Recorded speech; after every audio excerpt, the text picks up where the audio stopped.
Presiden Prabowo Subianto mengutus Presiden ke-7 Joko Widodo untuk menghadiri pemakaman Paus Fransiskus di Vatikan Roma, Italia pada 26 April 2025 mendatang.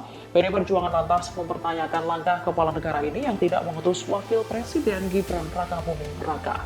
Hal ini diungkapkan oleh politikus PDIP Arya Bima di Kompleks Parlemen Senayan, Jakarta pada Kamis 24 April 2025. Arya Bima heran, alih-alih mengutus Gibran, Prabowo malah mengutus Jokowi. Meski demikian, Arya meyakini Prabowo memiliki pertimbangan tersendiri sehingga mengutus Jokowi. Wakil Ketua Komisi 2 DPR RI ini menegaskan bahwa dirinya tidak memiliki hak untuk menyatakan setuju maupun menolak atas penunjukan Jokowi. Ia lantas meminta awak media mempertanyakan alasan penunjukan Jokowi kepada pemerintah.